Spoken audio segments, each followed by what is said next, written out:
Estamos de volta com Manhã da Piedade e agora está na hora do nosso quadro Horizontes Humanos com o psicanalista René Dentes. E o assunto que vamos conversar hoje é sobre soluções práticas e racionais.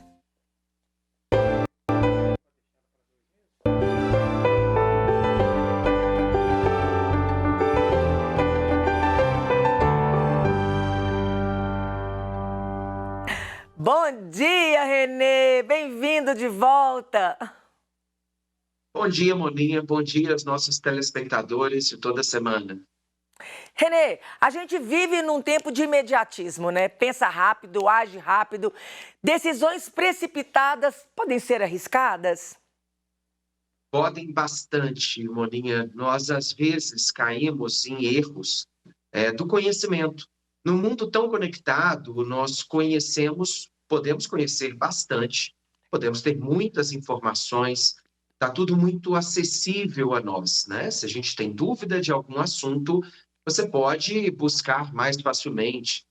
Mas, por outro lado, existem muitos equívocos e muita mistura de pensamento de forma pouco crítica, que vem de uma ideia, muitas vezes, de eficácia, mas que acaba complicando mais, trazendo maiores problemas para o ser humano.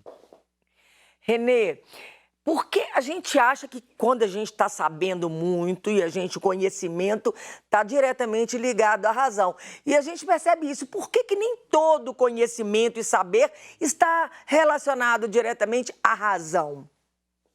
Então, porque, no fundo, muitas coisas que nós conhecemos, elas são objetivas. Ou seja, nós temos aí as ciências da natureza que você pode descrever os processos físicos, químicos, biológicos de uma forma bem mais direta, né?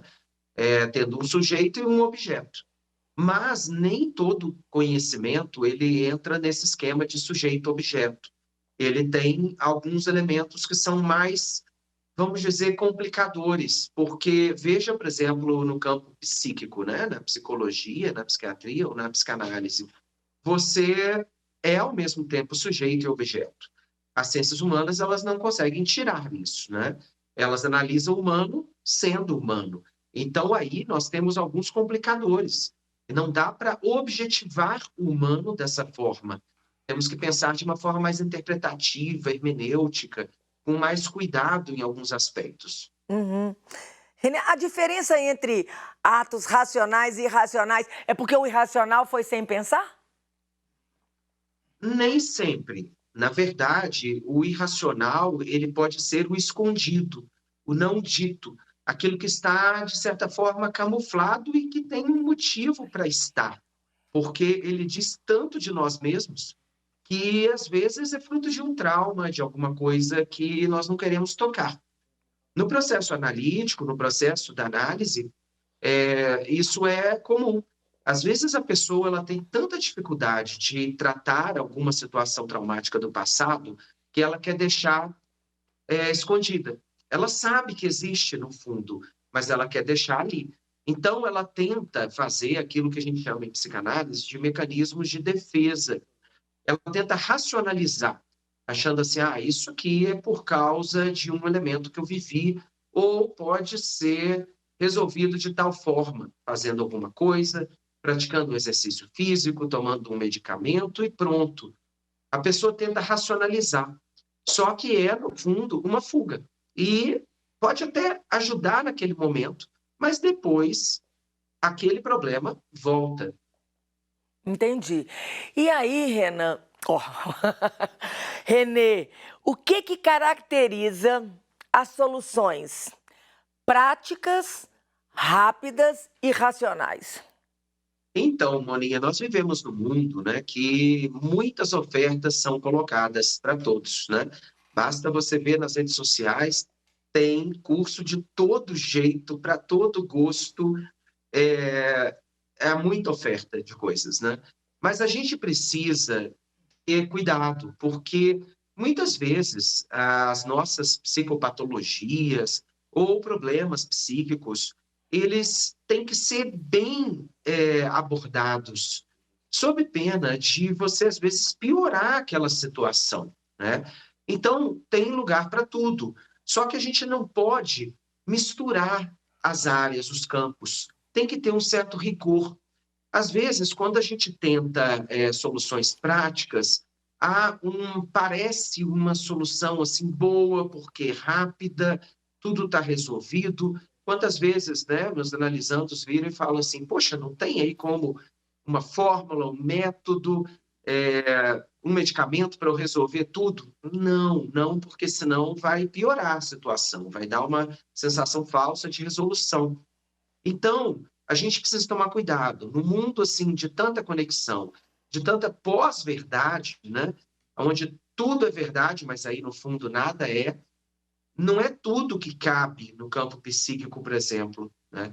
A gente tem que separar as coisas. Uhum. E por isso o ser humano tem o direito de, por exemplo, no caso de uma depressão, de ser bem tratada a depressão, de ser bem abordada, né? Então, não é tudo que é processo terapêutico no mundo atual. Ô, Renê, quando você fala deste mundo pós-verdade, queria que você explicasse esse mundo pós-verdade para os nossos telespectadores e por que que o mundo pós-verdade é colocado como o mundo dos negacionismos. Então, pós-verdade é um nome que tem sido dado muito por alguns filósofos relativos à pós-modernidade. É um momento que nós vivemos aonde os fundamentos eles caíram. Se a gente pensar no mundo lá da Idade Moderna, do Iluminismo, o mundo onde a razão era a grande chave de explicação para as coisas, você não tinha muita dúvida. Você tinha mais uma situação de certeza, de fundamento pelo conhecimento. Mas isso não é o que designa o ser humano, porque tem elementos que são da ordem de não razões, né? Só que nós fomos para o outro lado da moeda. Nós fomos para um lado de que se nós temos assim um abismo onde não podemos nos apegar a nada, tudo que aparece nós nos apegamos. E aí isso é pós-verdade. É um sentido assim de que, já que não há verdade nenhuma, tudo que eu colocar como verdade será verdade. Mas aí não é, não é. Então, nesse sentido, é preciso que tenha dúvida, que mantenha dúvida. Infelizmente ou felizmente, o ser humano, ele não vai saber tudo. Aquela velha máxima do Sócrates, né, um filósofo tão importante lá na Grécia Antiga, só sei que nada sei, é muito atual, né? Nós não conseguimos saber de tudo. E quando a gente tem essa constatação de que não sabe, aí é o início da sabedoria. Porque quando a gente acha que sabe, a gente está numa bolha. E aí é o negacionismo. Aí você entra em bolhas que acha que sabe tudo, que sabe todos os mistérios do mundo, e no fundo não sabe nada. Entendidíssimo, Renê. Renê, qual é a dica para você que você pode dar para os nossos telespectadores que estão vivendo esse momento, né? Olha, é muito importante que as pessoas tenham cuidado ao selecionar as fontes. Eu costumo dizer que quando a gente vai no Google, por exemplo, né, tem muita coisa boa ligada a pesquisas, a universidades e muitas coisas ruins.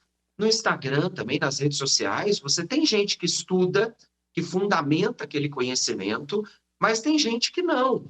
E, no fundo, assim, é preciso que alguns conhecimentos sobre o ser humano, eles sejam bem fundamentados. Afinal, o ser humano tem direito de se conhecer bem, de usar o conhecimento para se libertar de alguns processos que o aprisionam.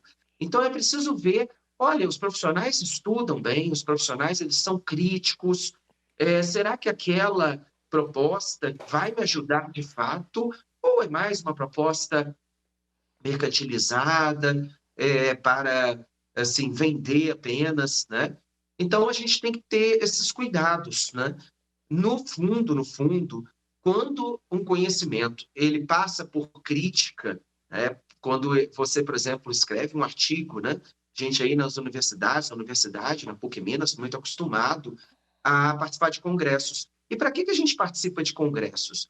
para você, a sua pesquisa, você validá-la, você mostrar a sua pesquisa para grupos de pessoas que são daquela área, para que eles critiquem. E ali daquela crítica você consiga evoluir. É só assim que a gente evolui com conhecimento. Não é quando o que é chamado de revisão por pares, né? Quando você fica com conhecimento só para você, sem refutá-lo, não tem avanço. O filósofo da ciência, Moninha, o Karl Popper, filósofo da ciência do século XX, ele dizia: para você ver se o conhecimento é científico, ele tem que ser refutável, ou seja, ele não vai abarcar toda a realidade. Ele entra com uma hipótese, uma proposta, e aí essa proposta ela pode cair. Ela pode cair, e aí vai ser gerada uma nova hipótese. Se aquele conhecimento ele é inabalável, ele não é científico, ele não é um conhecimento que vai durar muito tempo. E para sociedades abertas, o Popper escreveu um livro chamado A Sociedade Aberta e Seus Inimigos. Ele dizia assim: o grande vilão da democracia são esses conhecimentos totalitários, que eles não se abrem. A pessoa acha que sempre está certa, insiste naquele conhecimento, naquele pensamento, mas está errada e não vê o erro. É o perigo desse pensamento da maioria, né, Renê? Efeito manada. Então, precisa de ter bom senso e de saber discernir. Exatamente. A gente tem que ter bom senso, a gente tem que ter crítica e a gente tem que estudar. A gente tem que sempre pesquisar de uma forma qualificada, nos aliando às universidades, porque as universidades, elas fazem isso, né? Há um grande esforço de pesquisa, então a gente tem que valorizar isso, né? O Brasil, graças a Deus, e as políticas públicas, nós temos um número enorme de universidades públicas e as pontifícias também, que são muito ligadas à pesquisa, né?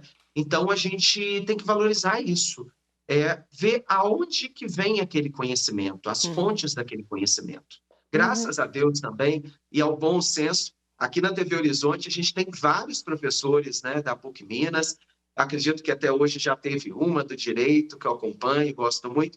Então, assim, são conhecimentos válidos, pesquisados, frutos de pesquisa, de esforço, e que não são do nada, né, Moninha? É verdade. Graças a Deus nós estamos cercados de professores, pessoas tão inteligentes que nos ensinam tanto como você e a Lurdinha. Graças a Deus, Renê. Exatamente, a ela que eu me refiro. Ô, gente, o Instagram do Renê tá aqui, @DentesRenê, a página renedentes.com.br. Renê, muito obrigada pela sua presença, as suas considerações finais e melhoras nessa coriza sua aí, viu? Obrigado, é só um resfriado, não é Covid. Mas Graças a então, Deus. então, eu queria dizer que a gente precisa ter muito cuidado no mundo atual, né? Nós vivemos um mundo onde as armadilhas estão aí em todo lugar. Nós caímos em armadilhas, em pensamentos falsos, em notícias falsas, mas temos saída. Se a gente ficar mais atento ao que nós estamos pesquisando, ao conhecimento, verificando se ele, como que foi o caminho de construção dele, se ele é crítico ou não, se ele é fruto de estudos ou não, a gente consegue, de fato, ter mais fundamento, ser mais crítico e nos libertar mais, né? Esse é o caminho aí para o conhecimento do século XXI. A gente pode encontrar fundamentos sólidos e caminhos seguros. Maravilhoso, Renê, muito obrigada de sua presença aqui, sempre com a gente, parceiro do Manhã da Piedade. Deus abençoe muito o seu trabalho, até semana que vem, se Deus quiser. Eu que agradeço, uma boa semana a todos. Tchau. E assim, gente, o Manhã da Piedade vai para mais um intervalo, é o último, é rapidinho. Na volta, reflexão do Evangelho de hoje, não saia daí.